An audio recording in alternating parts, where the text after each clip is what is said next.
You're listening to a podcast by the Center for Action and Contemplation. To learn more, visit cac.org. Hey everybody, welcome back to Everything Belongs, where we are focusing this season on Richard's book, Eager to Love, The Alternative Way of Francis of Assisi. And again, you do not have to read along with us, but we'll go through it chapter by chapter. Those who get the added benefit of reading will be steeping in this content, but if it's not your bailiwick to read along, there's no pressure to do so because these conversations are more than enough. Today, we're going to talk about chapter 12, John Duns Scotus, Anything But a Dunce. I'm here with Drew Jackson. Drew, good to see you this morning. How are you doing? I'm doing well, Paul. Good to be with you. Always great to be together. So you're not featured on this episode as a host, but I know that you've mentioned many times that Eager to Love is kind of a gateway book for you about how you got introduced to Richard's work. What do you remember about this chapter on John Duns Scotus and his work and life and theology? What kind of remains as you've sat with his work? What sticks out for you? Yeah, Paul, Eager to Love, like you said, was really an intro and a gateway into Richard's work for me. And as I say that, I'm pretty sure that his work was the first place that I encountered Scotus.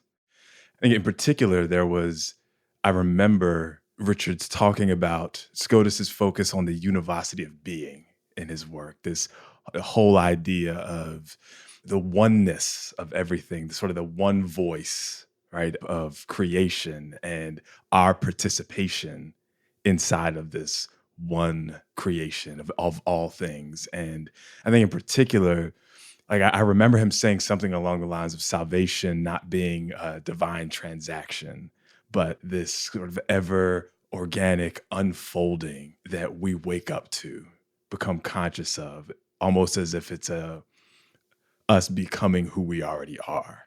And that was something that really just stuck with me. And I was like, I want to hear more about this. This is resonating with something in my soul. I love that you mentioned that because it's like you're reading my highlights from this chapter, because that's one of the things that certainly I think connects for me.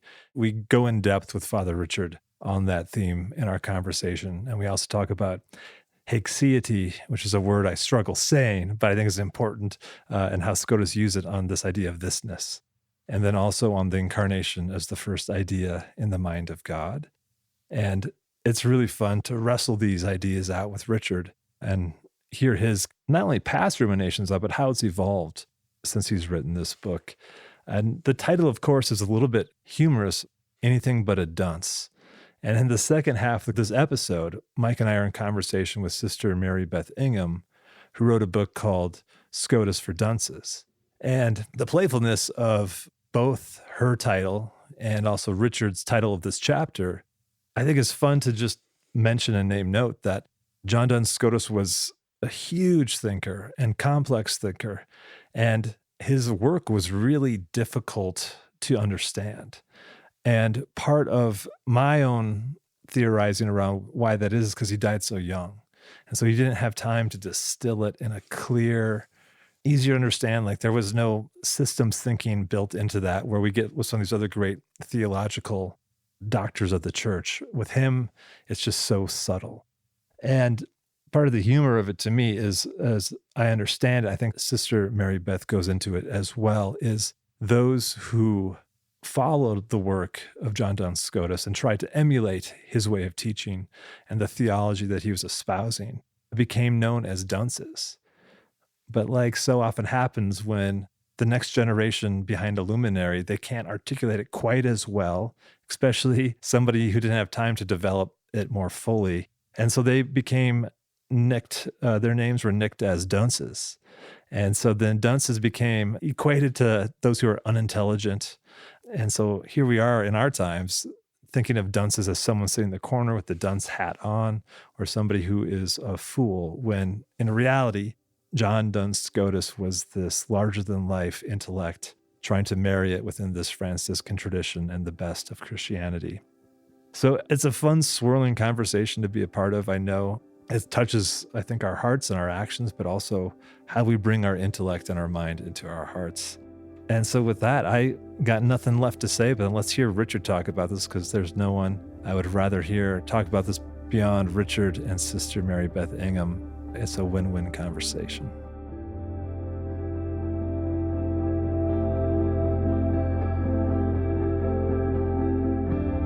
From the Center for Action and Contemplation, I'm Mike Petro. I'm Paul Swanson. And I'm Drew Jackson. And this is Everything Belongs.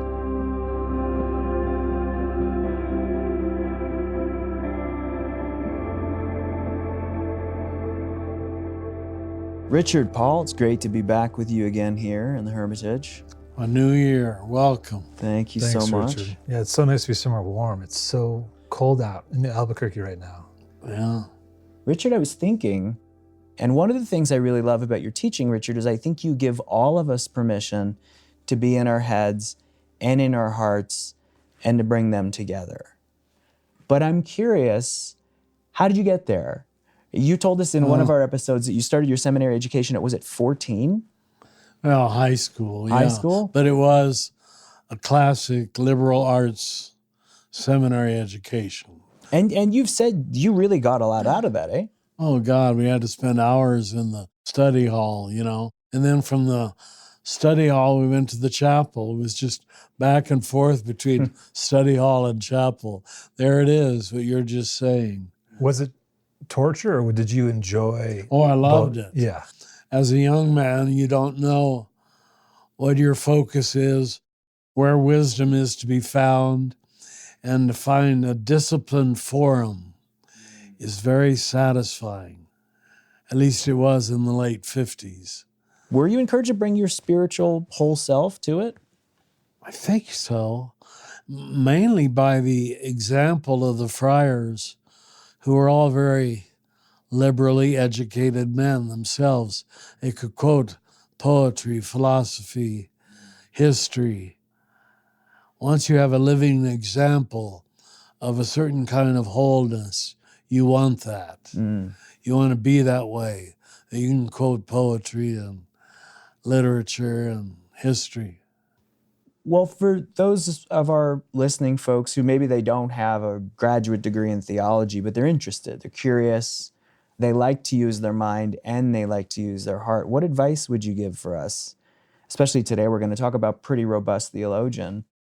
You have to not be afraid to self-educate by reading and interested in something, I'm going to say it, beyond contemporary culture. Yeah. Which is so big and fascinating and colorful and delightful. It just sucks everybody into the truth is to be found here in common culture. These are our heroes, along with sports athletes. Yeah. Yeah. You know, there's a question when it comes to self-education that I always think about of like, what has stood the test of time? Like, what are these repeatable lessons? Yes. Do you see some of those enduring questions in your own integration of head and heart about how you approach your own self-education? Because you've done that your entire life. It seems like you've dipped into different interests and themes throughout your teaching life, that it always stems from curiosity. But you seem, as Mike was saying, you bring the head and the heart to it. Are there overarching questions that have brought you from curiosity into those discoveries? I think it was studying philosophy for 4 years, giving you a fascination with thinking and with good thinking, and being given tools to critique not so good thinking and to admire superb thinking. You know, it was 4 years of the entire history of philosophy. That was good stuff. A lot of it was boring, but most of it wasn't. You recognize, wow, those are good questions that Immanuel Kant and Leipzig, as bored as I was by them, were trying to pursue. I remember actually getting a headache trying to understand Immanuel Kant. Yeah. Not Just the first one person. paragraph. Yeah. You know, and but we had to keep our nose to the grindstone because we were tested every week on the material, you know. It was rigid. Well, what do you think good thinking looks like? Well, I guess it's reflected in my last book, a capacity for self-criticism. Oh, that's good. To critique your own thoughts, to see through your own illusions, which then fascinates you with psychology and to understand the human person and history, to understand the phases of history, why that idea emerged in the 13th century and why this one in the 17th. All of that gave you perspective. I remember you telling us once that you took a class in philosophical psychology and it sort of set the tone for all your work. And yet it seems like some of these theologians stayed with you. Like, so this chapter is about Duns Scotus. I'm going to be honest with you. I have tried. Scotus is very dense. Very. But when He's called the subtle doctor. Oof. That's his official title. Subtle is one word for it. I feel like Scotus... Rarefied is another, yes. I feel like Scotus is a friend of my friend. Like, I have no great love of Scotus, but I love how much you love Scotus. Oh, thank you. It's like your precious friend's friend. Yes. And I suspect, I don't want to project, but a lot of our readers are probably going to feel the same way. Just the same. They may not want to tackle Scotus on their own, but can love how much you love Scotus. Until Mary Beth Ingham wrote her book, there was no one who attempted a popularization of Duns Scotus. Yeah. Yeah, someone in Albuquerque has a copy of Scotus for Dunces because I left my copy at Java Joe's Coffee last week. No. I don't know where it is. Was it all marked up? Yeah, so I'm going to have to start over. Oh. Whoosh, woof. But I love that you love Scotus. So before, Paul, you know Scotus better than I do. Before you take us in, what do you love about this subtle doctor that's been your friend all these years? Well, first, what led us to trust him was, of course, in the community, he was one of us. He was a Franciscan, and an underappreciated Franciscan at that. So we sort of felt it was our job to popularize him. Our college where I went for philosophy was named after him, and most of the church was Thomist. Diocesan seminaries, religious orders, almost all studied Thomas Aquinas, called Thomism. We were a subset, the only strong subset, that studied another doctor of the church, John Duns Scotus. Yeah. Do you feel like with some of these theologians that they are like a friend after a while? You get so immersed in their ideas. Does it feel like they're just kind of around? In the wonderful grand staircase at Duns Scotus College, where I'd walk from my room to chapel 7 times a day or whatever, you came down the grand staircase and there was a giant painting of Duns Scotus. And studying them during the day and seeing his picture so often, I began to feel he was a friend. An underappreciated friend. Oh. Yeah. That's really lovely. Oh, that makes me appreciate that much more how you've sort of introduced his thought to a broader audience. Yes. It almost became an obligation. You've got to know what I know. Yeah. This man holds some big secrets that shouldn't be secret, as you'll see if you ask me the right questions. That's right. Well, now it's up to us. That's it. Bring your awkward, nerdy friend to the party with us. Let's do it. But I do love that imagery of like you. If Richard's hosting a party, he wants to introduce everyone to Scotus. Yeah. And one thing that Mary Beth Ingham said was that because Scotus died so young, he never got the chance to distill it or to nuance it in a way that was more accessible to more common folk. So I don't want to completely throw Scotus under the bus for dying early. He's the victim of his own timeline in that way. Yeah. And so thanks to you and Mary Beth, like folks who are taking the work of Scotus and trying to offer it so those of us plebeians can have a chance at it. So Good. we talked about Bonaventure in our last conversation. And like that chapter, you named 3 significant contributing ideas from John Duns Scotus that we'd love to bring out here and circle around for a little bit. I'm going to name them first. The Univocity of Being, thisness, also in a word that I have a hard time saying, but it's Haeccity. Haeccity. Haeccity. Haeccity. And then the third idea is the Incarnation as the first idea in the mind of God. And I'm going to quote you on this, where you say that these are 3 world-changing ideas, that one changes your philosophy, the second your cosmology, and the last your foundational Christian theology. So I think these are worthwhile. I'm glad I said that. Me too. And so you've set this up well through your own words. Can we just briefly walk through each one individually and then talk how they complement one another? They do. All right, let's start with Univocity of Being. What are we talking about when we're talking about the Univocity of Being? The general opinion in the 13th century, thinking it was a real breakthrough, and it was called the analogy of being, that we could find an analogy between things in this created world and God. But it was at best an analogy.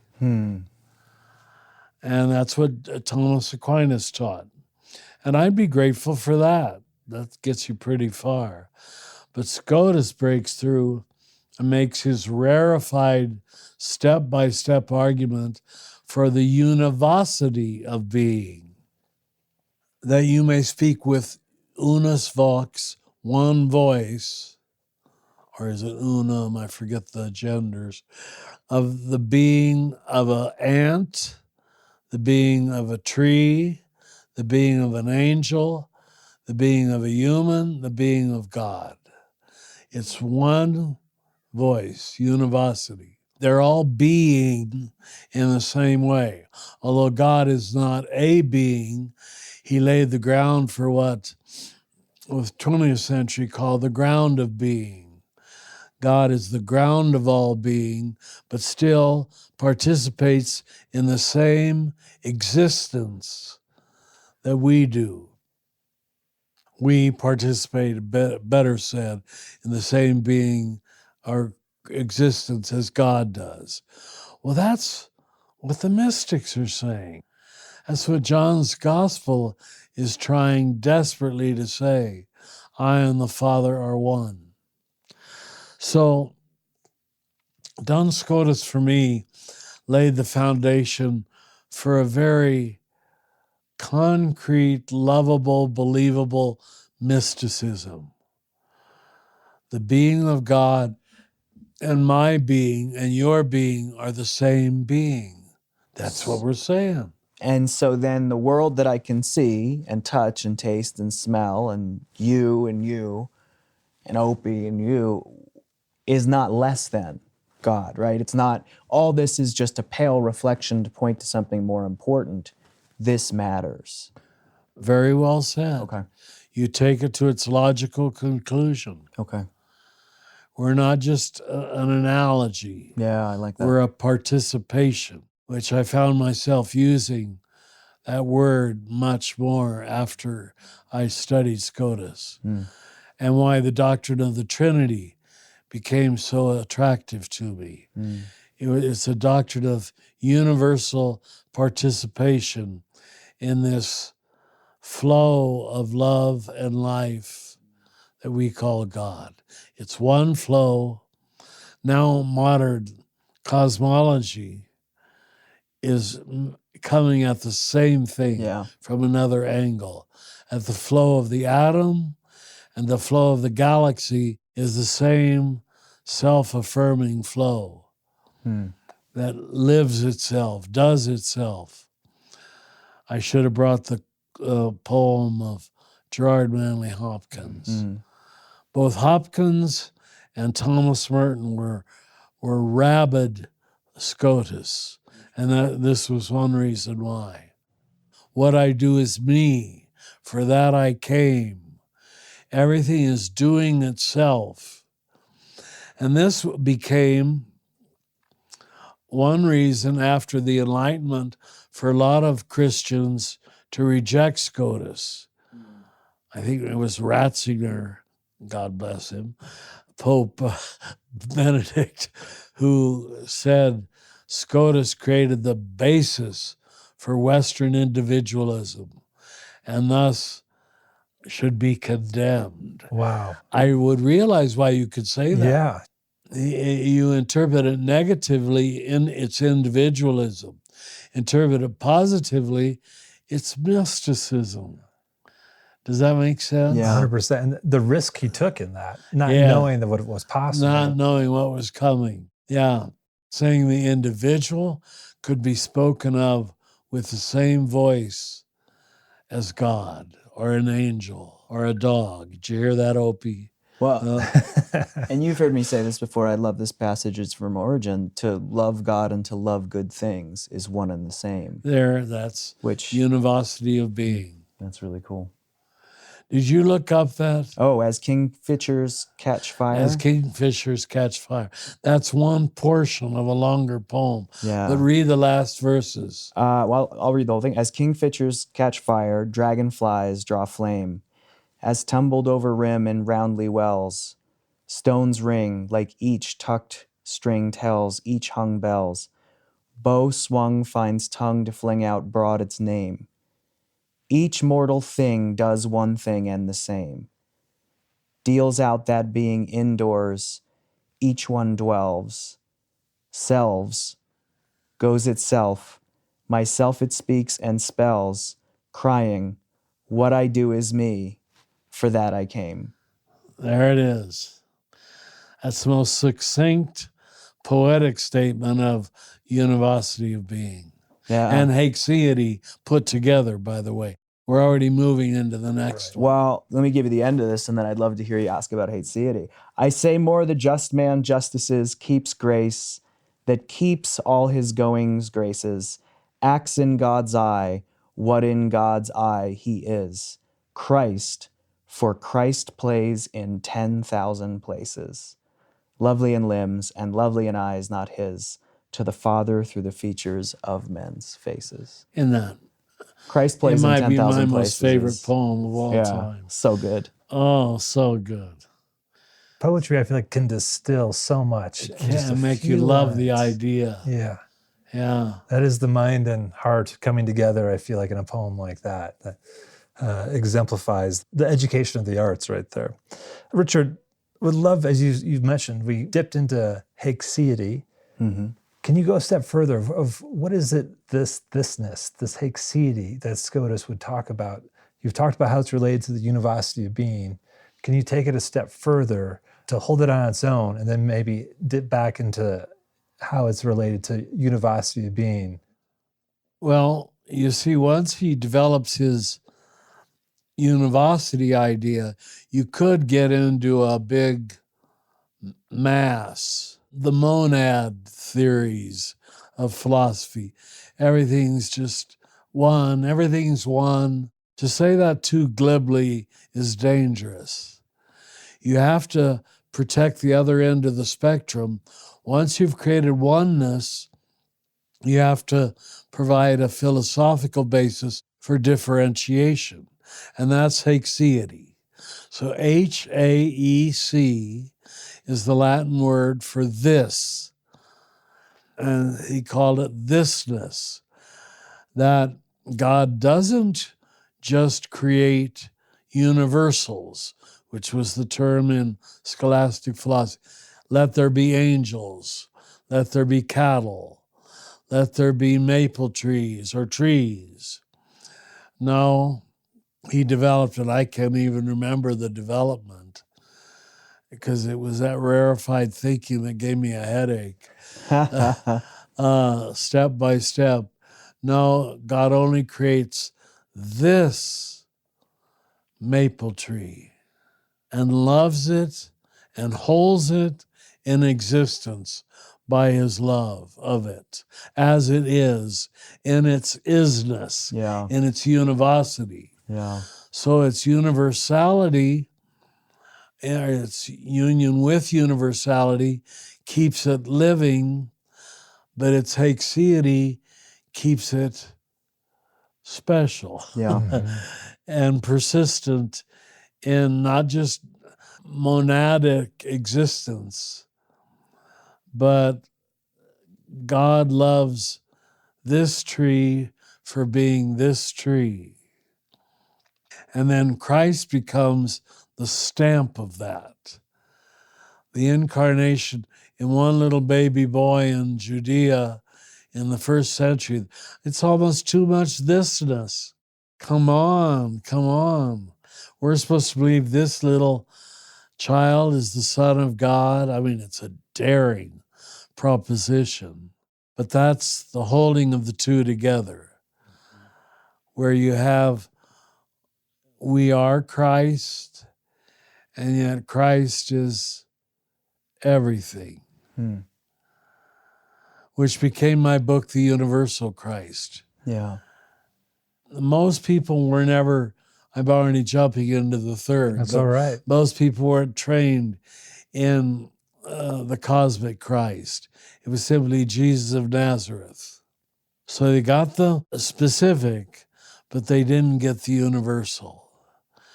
And to understand Jesus, the specific, Christ, the universal, is to hold the whole of creation together. Now, by the way, there's verses in Colossians and Ephesians which state this very specifically, Yeah. that the Christ is the image of the invisible God. In him all things cohere in existence. He holds together the specific with the universal. So read over the hymn in the first chapter of Ephesians and the hymn in the first chapter of Colossians. How Paul, a first century Jew, came to that realization. That's enough to make him a first-rate mystic, theologian, poet. You wonder, did he write those two poems? Or hymns, we call them now. Yeah. Hymns. Yeah. We don't know. It's wild. Again, I'm thinking of Origen, who talks about, it says God inhabits the entire universe like the soul of a body, but also says that each person is a universe within themselves, but leans into Paul and says, and it is and is becoming more and more that God is all in all. That's in the same Yeah. letter. Yeah, that's right. Well, I know this, I still can't say the word Haeccity. Haeccity. Haeccity. Sometimes is translated as individuation, which I know had a huge influence on Carl Jung, who used the word individuation. Right. That each thing matters, is created to be what it is, and yet we are not the center of the universe at the same time, and that God is everywhere in everything. Like that's such a what a wild paradox. It's close to our contemporary astrophysical word fractals, where the part replicates the whole and yet is whole in itself. We see it in art now and artistic attempts to make pictures that you have a bunch of little patterns and then the whole thing is a pattern that replicates the little pattern. I love that. I know we're just about out of time, but I think about if that fractal shape of reality and where we find our place in God is real, what does that mean for each one of us and how we live our lives every day? It makes incarnation the only believable way, that this physical world has to have specific glory and goodness and meaning to it. It's a non-spiritual religion. Yeah. It's an incarnational religion, Christianity. That tree is a fractal, and I'm a fractal. It makes you not afraid of science, not afraid of physics, not afraid of mysticism, all of which we've largely been afraid of in favor of so-called theology. He is the image of the unseen God. This is Colossians. He is the firstborn of all creation. So the first idea in the mind of God, Scotus called it, was one living image of matter and spirit coexisting as one.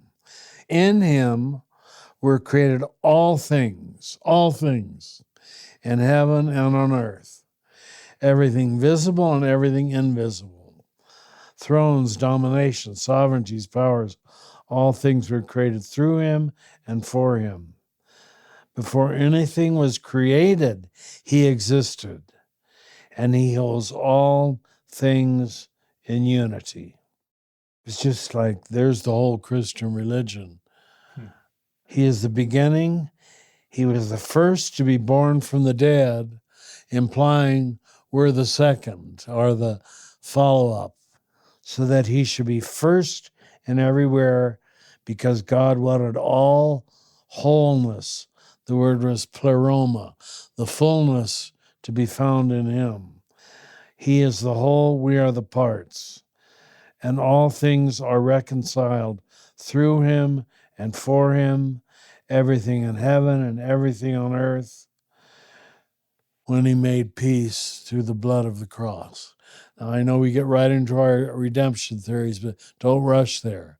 He's just saying the price of realizing that is a bloody one. It's a suffering one, to realizing you're a part of the whole. They're so beautiful. It really is, once you let it be a cosmic message. Yes. And know that the problem is solved at the beginning. Jesus didn't solve it on the cross. He revealed it on the cross. Cur Deus homo, why did God become a human being? Because he needed one human to reveal to us our own humanity, not our own sinfulness, dang it. We spent so much time trying to get rid of this horrible notion of sin. All this time focused on what not to do What not instead to do. of what to do, Yes. which is to follow the imitation of Christ. Sin-centered religion is what we are all raised in. And that's more than anything why I say we're only in baby Christianity. It's all been problem-centered, sin-centered. It built on the negative. And when you built on the solving a problem that's negative, you never get much beyond it. Yeah. There's always that dark side showing itself, which is true, but allow it to be the shadow, which again, Jung understands, not the substance. The substance is Genesis 1. God created it and it was good, very good. So my shorthand way of saying it was, we began with Genesis 3, the fall, whereas Scotus begins with Genesis 1, and it was good, and it was very good, and all created in the image of the beloved Son. We also are the beloved Son of God. Now it's just a positive journey to be replicated, and it's already written in our DNA. Well, and it's, again, such a different thing to see the image of Christ and to grow into that, to see the good and have more of that, as opposed to see sin or focus on the bad and only focus on having less bad. Or to start with a Christ-soaked universe and a Christ-soaked world. Yeah. And then even before I am in Christ, in this Christ-soaked universe, this Christ-soaked world, how can I grow into being that fractal of Christ? And that revolution. You guys get it. I was going to say revelation, but I said revolution. I think both are true for what Jesus revealed about how to be human. And what does that call to us? And this is where I get excited about Scotus, because of you take these three These three, ideas together, and you start to get a very beautiful universe that we're being invited to participate in. It's a wedding banquet instead of a judicial court. Wow. Yes. I mean, that's a note to go out on. Yeah. Holy moly. It's a wedding banquet instead of And a that's judicial what court. Jesus, read how often Jesus talks about the wedding banquet. Only Matthew 25 is a courtroom scene. And that's the one we were all raised on. Even though I'm glad he said it, because it was to make the point of the poor. Goodness gracious. Well, thank you for introducing your friend to us. Oh, thank you for wanting it. Duns Scotus. That's pretty awesome. Yeah, thank you, Richard. This is great. Yeah, thank you, Richard. Thank you. You're welcome. And I'm looking at a big black crow that just flew into my tree in the front yard.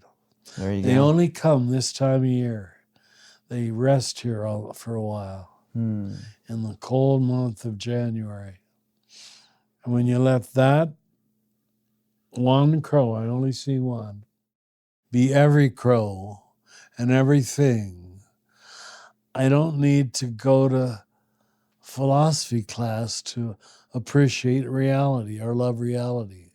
I just need to be a biologist and a poet. Wow. Yeah. And it's enough. So you stop thinking theology is the best or quickest path. If you have a fully incarnational theology, it is. But if you have a spiritual theology trying to make you spiritual, it's more a part of the problem than the solution. So thank you, Mr. Crow. He's still there. Okay, I'll stop. No, that's great. No, our it's our There he teacher, flew away. our teacher has left. We can go now. All right.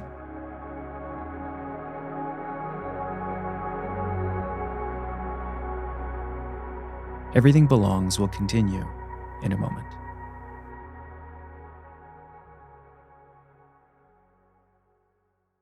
Many of us feel increasing anger at injustice, violence, and indifference in our world today. Join us March 14th for What Do I Do With My Anger? An online gathering featuring Richard Rohr and Brian McLaren. Learn ways of transforming anger into loving action. Inspired by Father Richard's new book, The Tears of Things. Register today at cac.org/anger. That's cac.org/ANGER. What does it mean to embody salt and light? In 2025, Richard Rohr's daily meditations turn to Jesus' timeless metaphor for reflecting love into the world. Amid this season of uncertainty, join us in living with trust, being salt and light. For 18 years, the daily meditations have inspired thousands of readers like you. Subscribe today at cac.org/saltlight2025. That's cac.org/SALTLIGHT2025. In the Everything Belongs podcast, we explore what it means to live by embracing the sacredness of every moment. Richard Rohr's wisdom has been a guiding light on this journey, and now you can hear directly from Father Richard in Gazing Agape, a free download for podcast listeners. In this heartfelt and inspiring conversation, Father Richard charts the evolution of his own spiritual journey, offering us profound insights into staying grounded, hopeful, and open amid life's inevitable ebbs and flows. Download Gazing Agape today at cac.org/gazing. That's cac.org/gazing.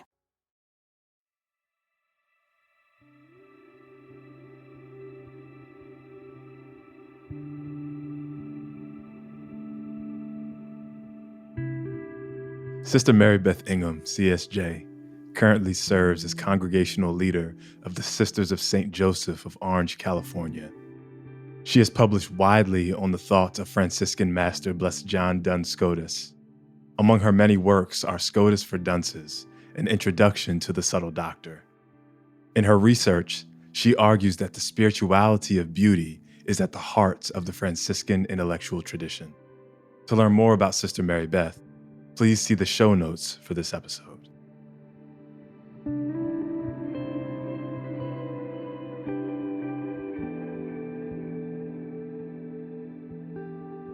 Sister Mary Beth, we are so grateful and thrilled to be talking with you today. There is no one else that we would want to have this conversation with on Blessed John Duns Scotus. You have done such extensive work on this Franciscan master like nobody else. And whenever a scholar like yourself has spent so much attention and care in working to understand and share the ideas of a master like Scotus, I'm always curious to know, like, how did that start? What's the origin story? When I was doing my doctoral work, I was very interested in medieval thinkers, medieval philosophers and theologians. And so I was speaking with my doctoral advisor about moving into the doctoral research itself. And he had had a dream.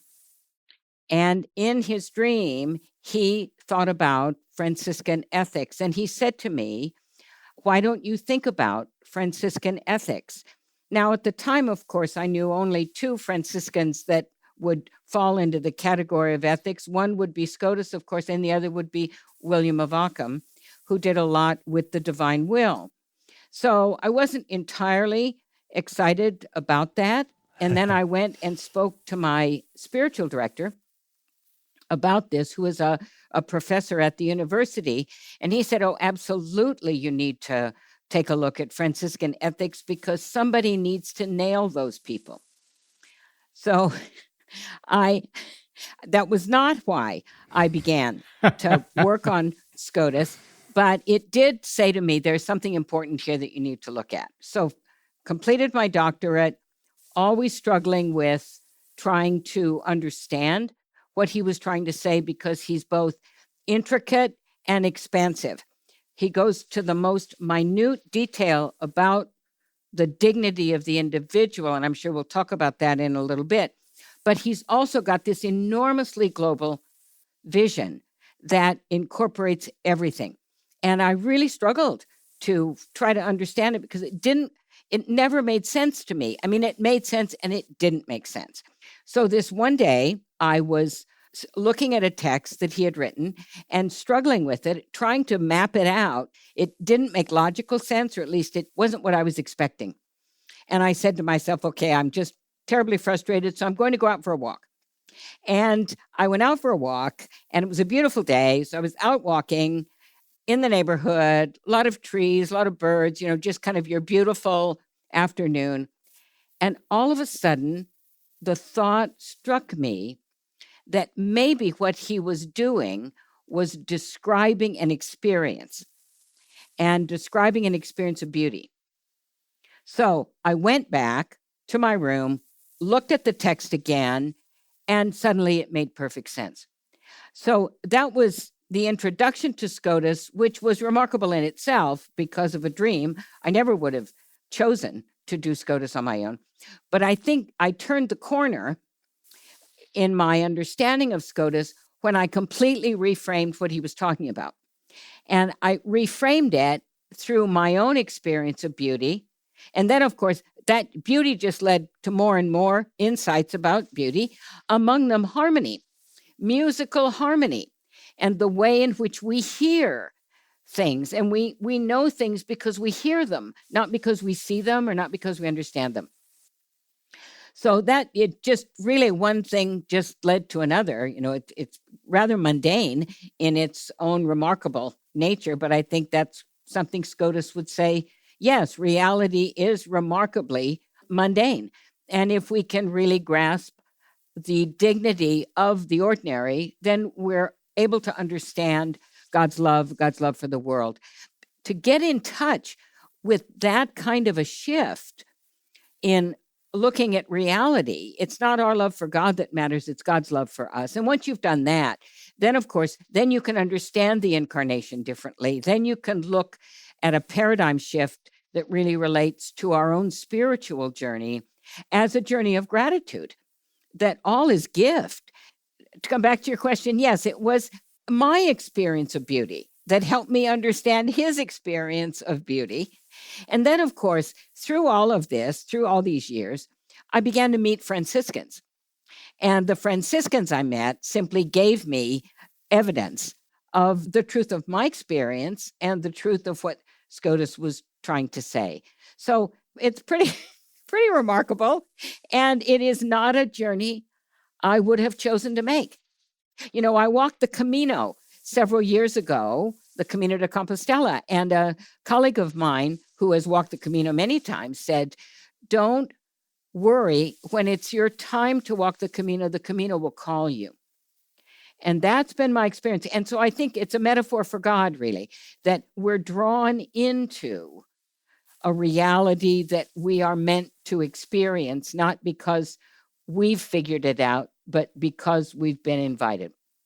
As you've spent so much time and energy with Scotus and Franciscans and living and being with these pieces, how has Scotus's genius or particular insight kind of revealed itself that you didn't see earlier on, but maybe has become more transparent or luminous later after spending so much time with them? Is there something that's become more evocative the more time you've spent with Scotus's work? I became more and more aware, more and more appreciative of what Scotus was up to when I began to teach at the Franciscan School of Theology, first in Berkeley and now affiliated with the University of San Diego. Because the more we read around in the tradition, right? You read around in, well, the stories, of course, Francis, but you read around Clare, you read around Bonaventure, you read around Peter John O'Leary, who's becoming increasingly more important now in terms of his influence on these later friars. And even you read around Occam. And it becomes clearer that Scotus is not just a one-off voice in a tradition. Originally, you think, oh, he's novel, he's different, he's doing this, nobody else is doing this. And then you read Franciscans through the lens of beauty, for example. Well, it's remarkable.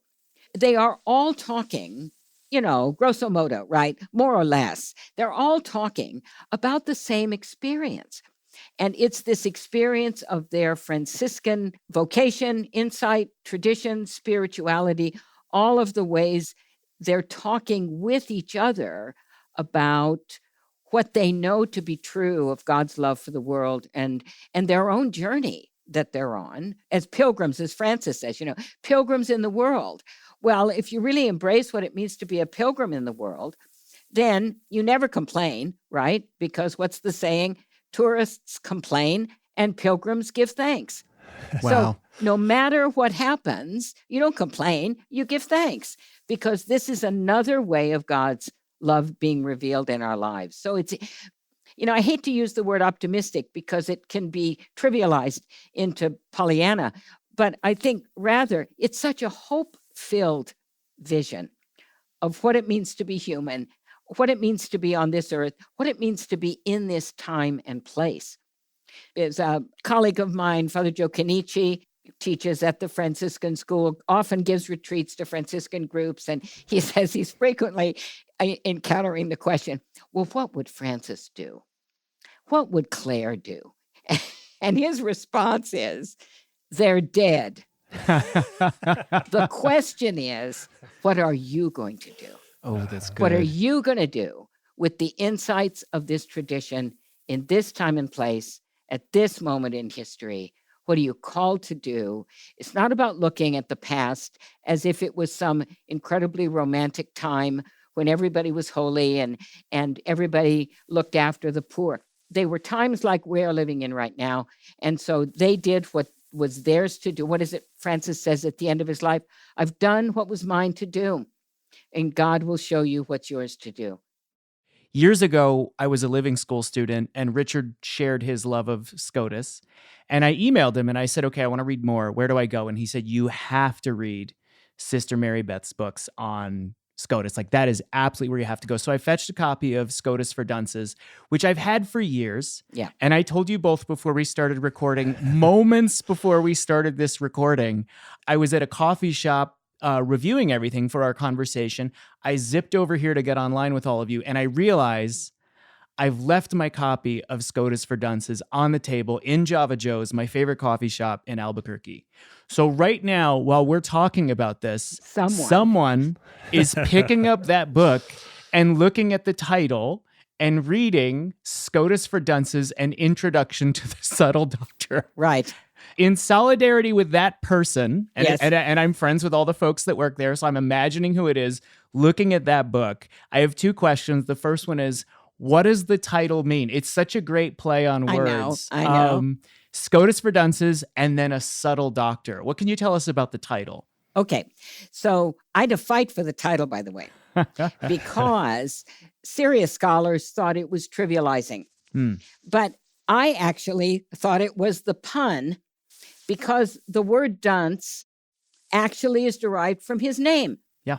Because in the Middle Ages, all these great teachers had followers, and he had these students, these followers, who got so, he's really, if you get into his thinking, it's so confusing because you never know where he's going to land.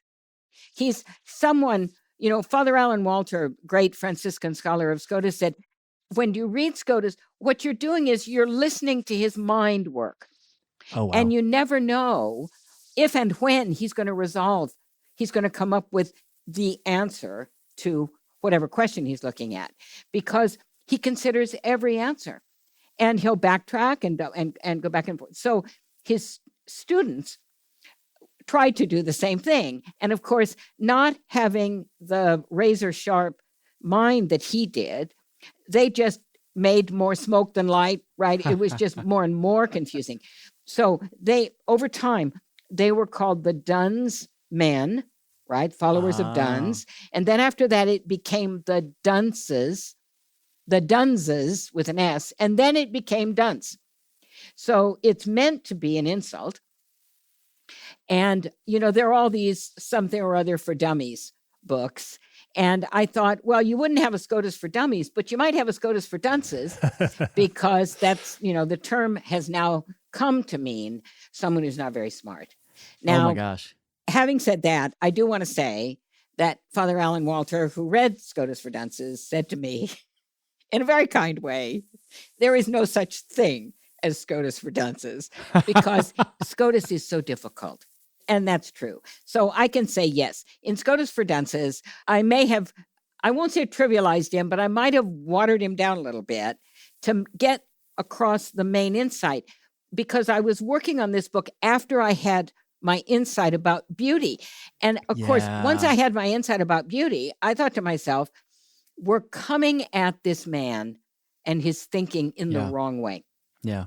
We're coming at him as if he's a university professor in an ivory tower, never had a life, is just kind of abstractly creating a lot of these arguments. So let's come at this man as if he is very, very down to earth. He's brilliant, but he's down to earth. Yeah. He pays attention to his experiences. Yes. And he's a teacher. So what he's trying to do is help his students learn how to think.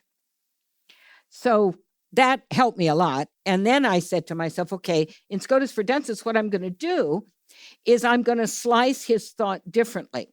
I'm not going to do a chapter on cognition, followed by a chapter on metaphysics, followed by a chapter on the existence of God, followed by a chapter. That's kind of the academic, scholarly way you come at these things.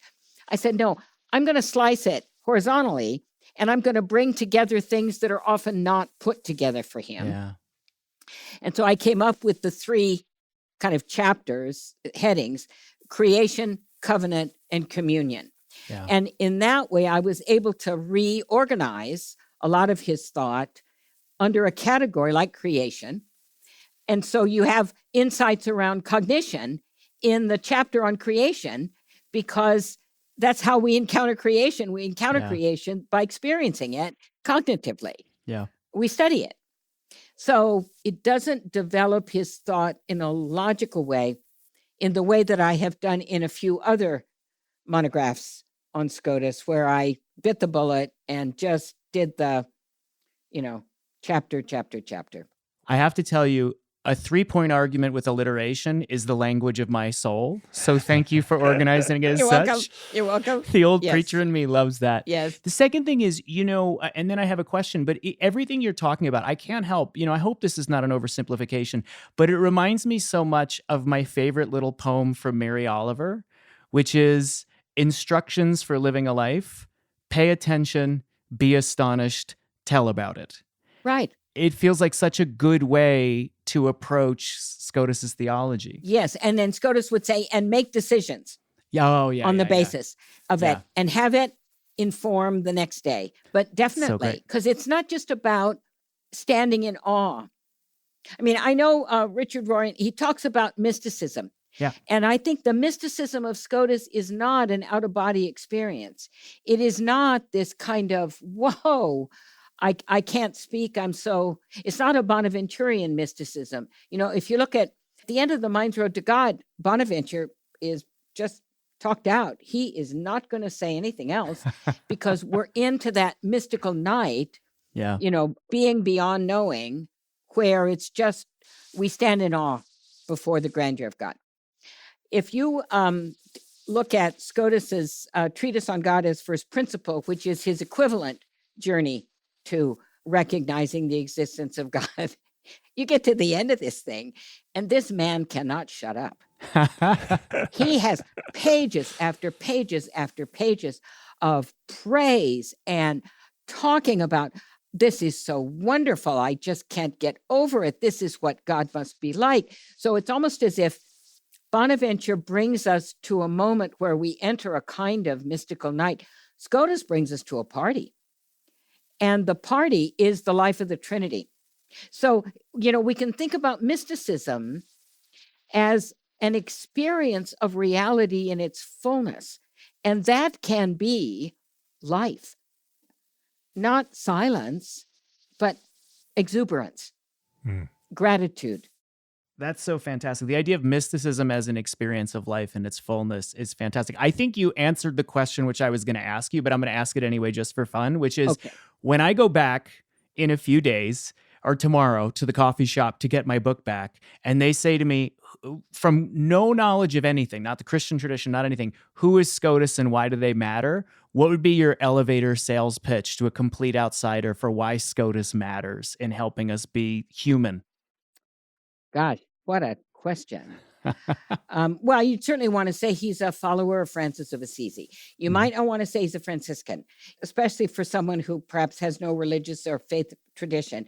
He's a follower of Francis of Assisi, very popular person to everybody, right? Who has experienced God's love in such a way that he simply cannot stop talking about it. So go thou and do likewise, right? Go and have an experience of God and then just keep talking about it.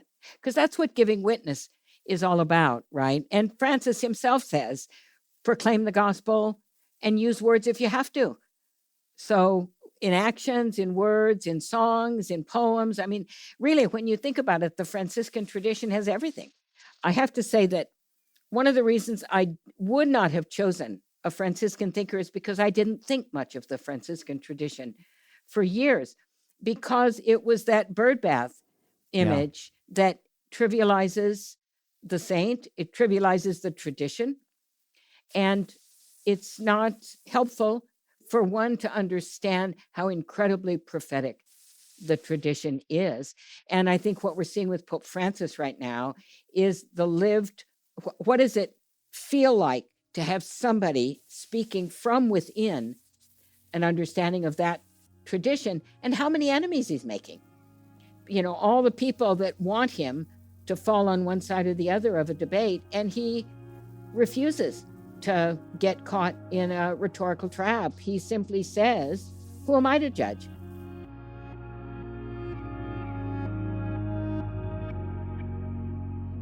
We talked to Richard this morning a bit about Scotus, and then I was connecting with a colleague over lunch on a completely different topic. My training is Jungian psychology and comparative mythology.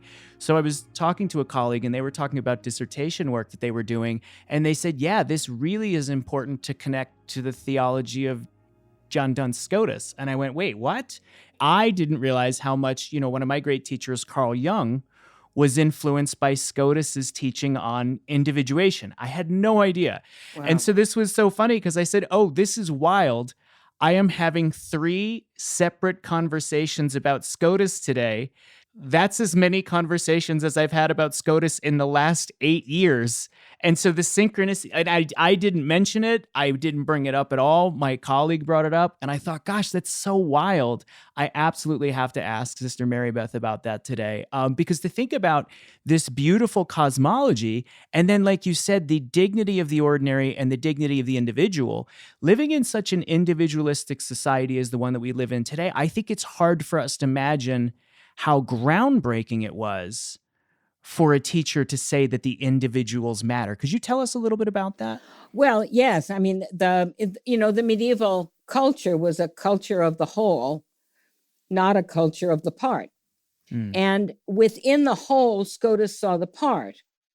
I was thinking about this earlier today, and maybe this is an apt example. If you look at a stained glass window, the whole is a beautiful image, and yet each portion, each particle of glass is its own color, is its own shape, is doing its own work within the whole.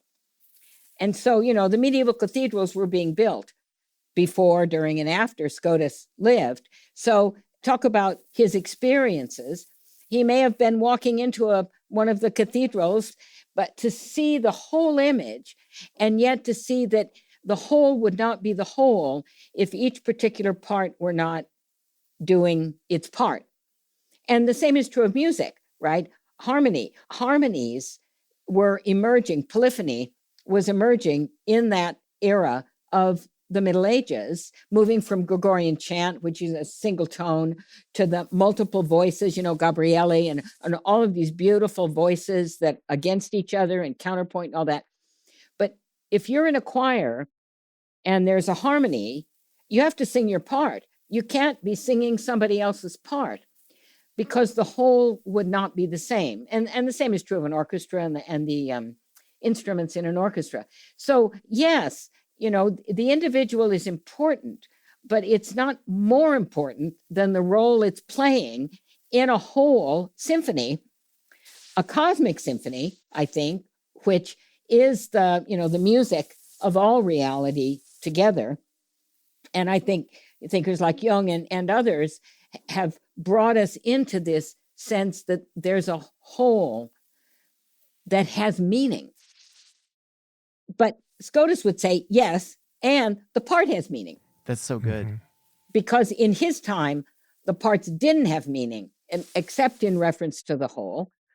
Maybe he can help us get back to the greater whole, because like us, he values the individual. But it's the individual in relationship. It's not the individual as a self-standing autonomous being.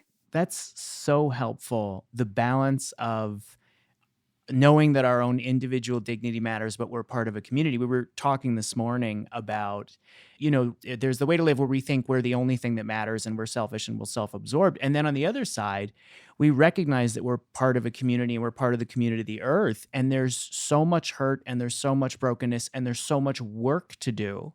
And that can be overwhelming and exhausting unless we get back to what you already referenced, that notion of Francis saying, I've done what is mine to do. Now you do what is yours to do. I so appreciate, for me personally, that image that you just gave of the piece of the stained glass, because it reminds me that I can do my part and trust that I am a part of a greater whole where everyone is doing their part. And that is the only way to sort of contribute to the healing of the world and the wholeness that Christ calls us into.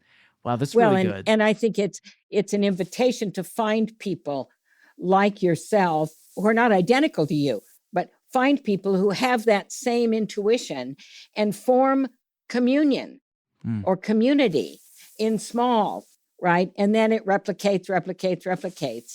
You don't change the world all at once. You change it one day at a time. So good. Thank you.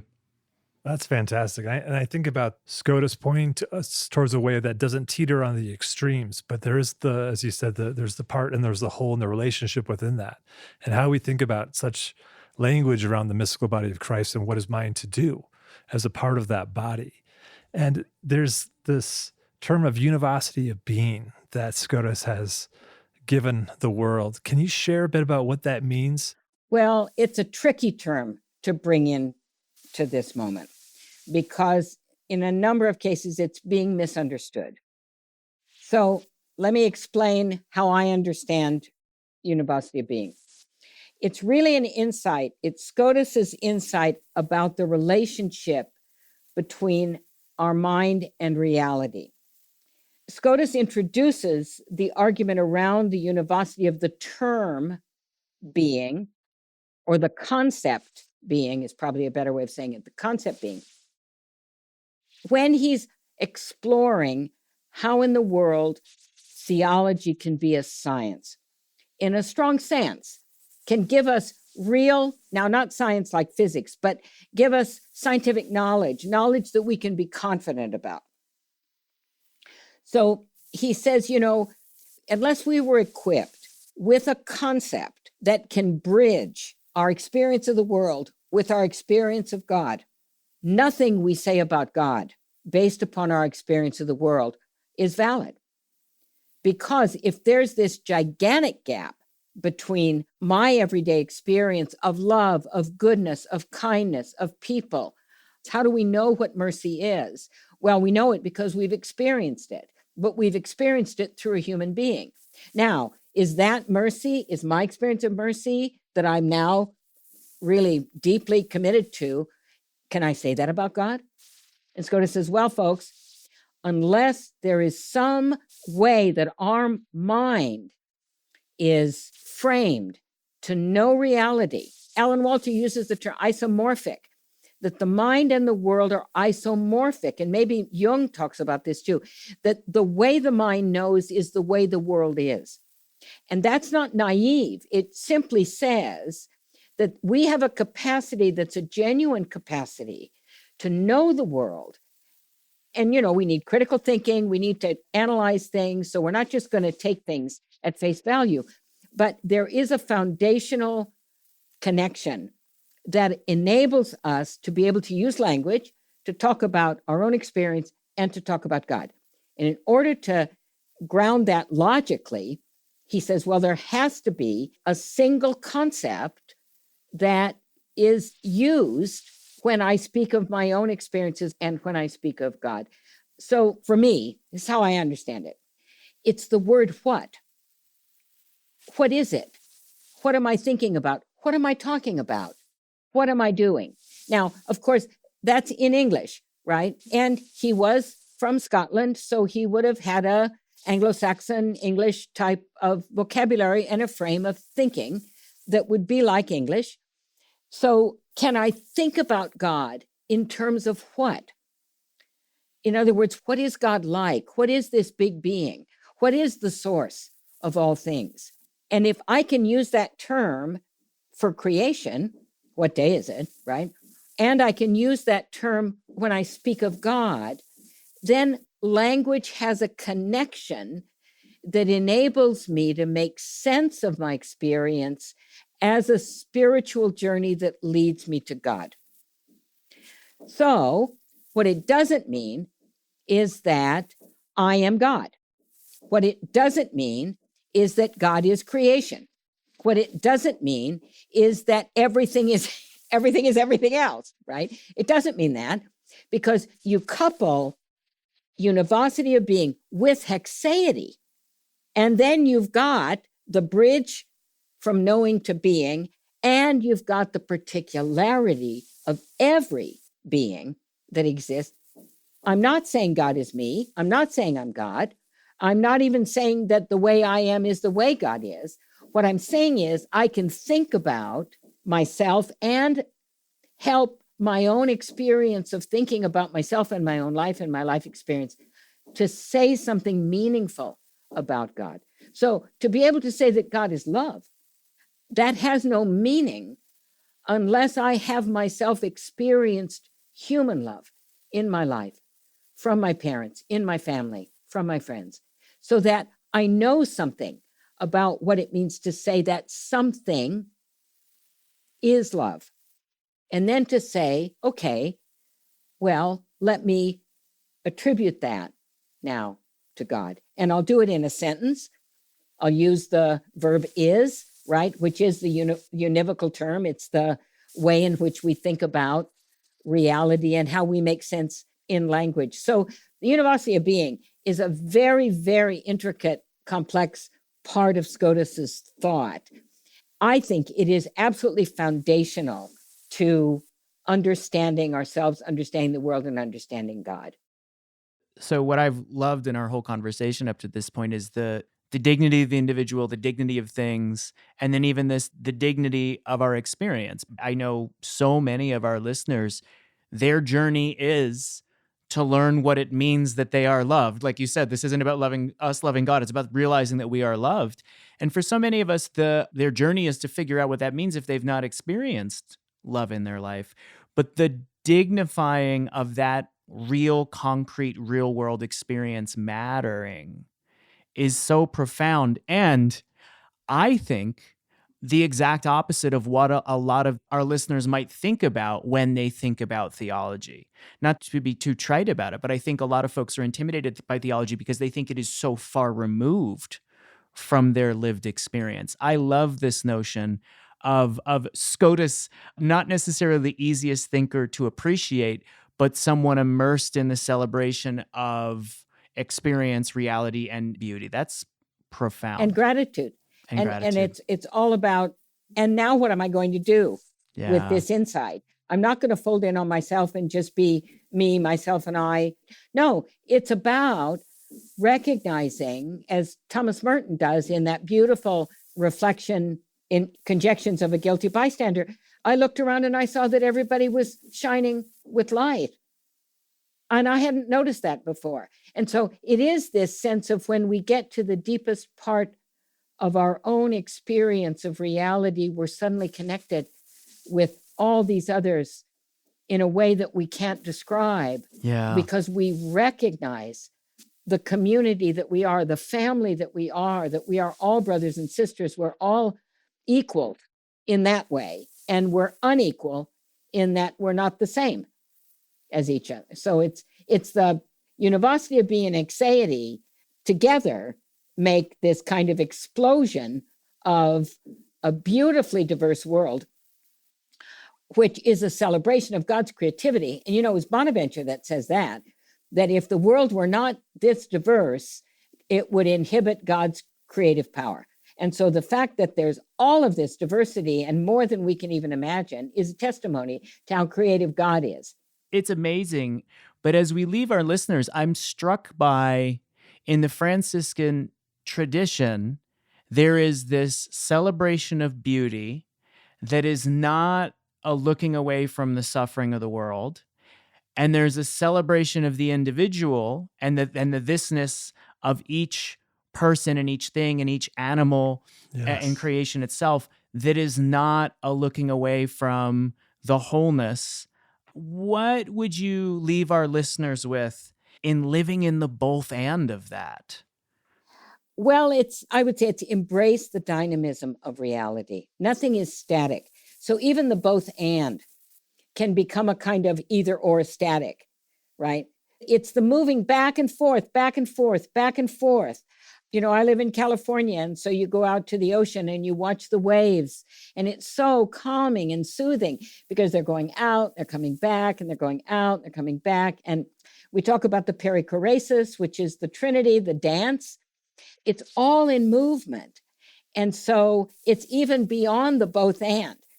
It's embracing a movement that we're inside of, not looking at from outside. It was a surprise to the fish to learn that he was in water.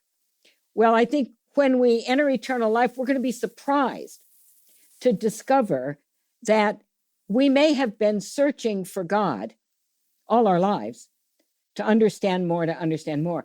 But in actual fact, we were always surrounded by God and couldn't see it because we thought it was far away. So your point about people who think theology is something other than themselves, well, that's not theology, or it is theology, but it's not good theology. It's more abstract. I mean, it's the experience of the divine all around us that unleashes the dynamism of life and love in the world. And we just have to put time aside every day to get back in touch with that dynamism so that it fuels us to go out. We don't stay with we go out and we share it with others. I mean, could we ask for a better way to end than that? That was well, thank perfect. you. Thank that was you. a tough question. That was a great answer. That was a great answer. Thank you. Oh my gosh. That was a great answer. This has been so good, Sister Mary Beth. Thank you so much. Thank you. I've learned a bunch and been inspired by this conversation. We so appreciate you introducing our listeners and my friends at the coffee shop and everyone else to the importance of Scotus and, oh my gosh, the invitation to slow down and pay attention to the divine all around us. Goodness. Yeah. That's so beautifully said. And then also to act, to not just rest Right. on your laurels, but there's the deeper invitation of deeper participation to see that. Take a risk. And take a risk and see that everywhere. And risk being hurt. I love it. Spirituality with teeth. That's right. Oh my That's gosh. right. And the willingness to risk being hurt. Wow. Goodness gracious. Thank you so much, All right. Mary Beth. Well, thank you both. So good. This has been awesome. Thank you, thank you, thank you. You're very welcome. Thanks for the invitation.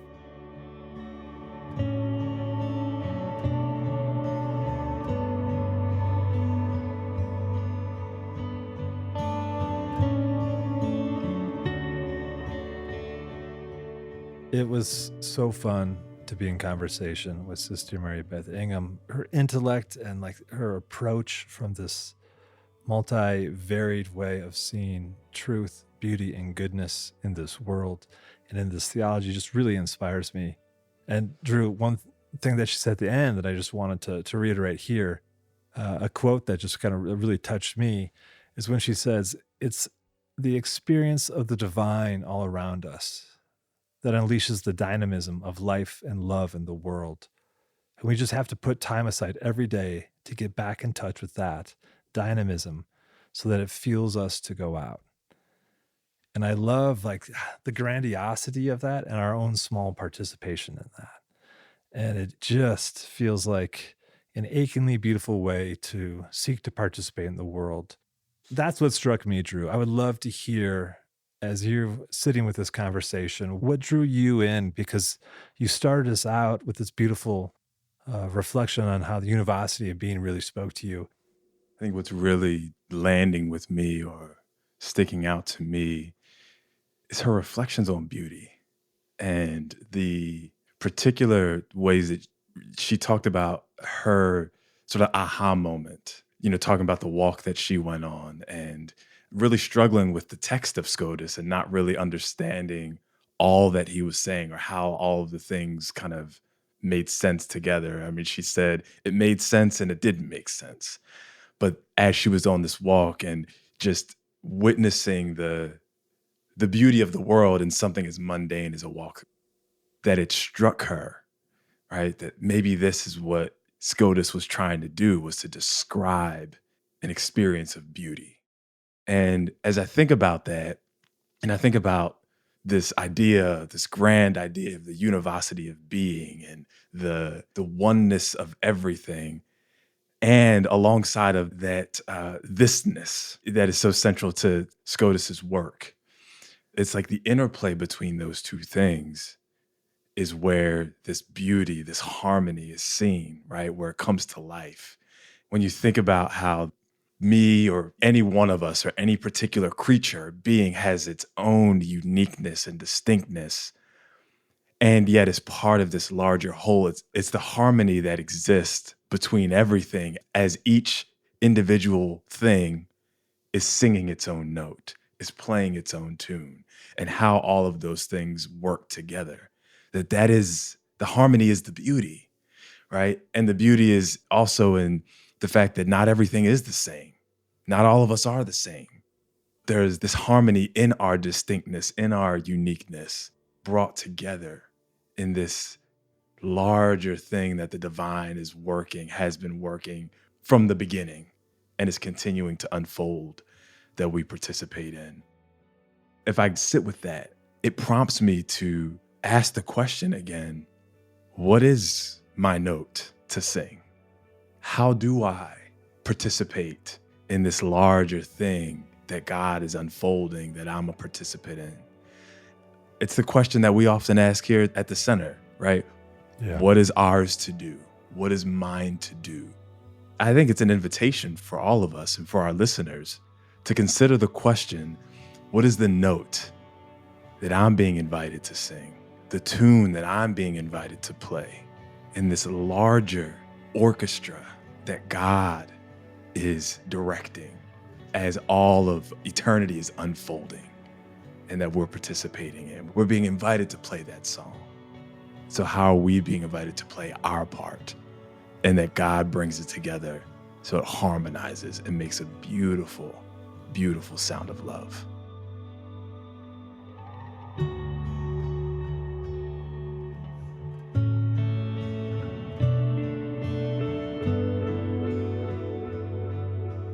Thanks for listening to this podcast by the Center for Action and Contemplation, an educational nonprofit that introduces seekers to the contemplative Christian path of transformation. To learn more about our work, visit us at cac.org. Everything Belongs is made possible thanks to the generosity of our supporters and the shared work of Mike Petro, Paul Swanson, Drew Jackson, Jenna Kuiper, Izzy Spitz, Megan Hare, Sarah Palmer, Dorothy Abrams, Brandon Strange, Vanessa Yee, and me, Corey Wayne. The music you hear is composed and provided by our friends Hammock. And we'd also like to thank Sound On Studios for all of their work in post-production. From the high desert of New Mexico, we wish you peace and every good.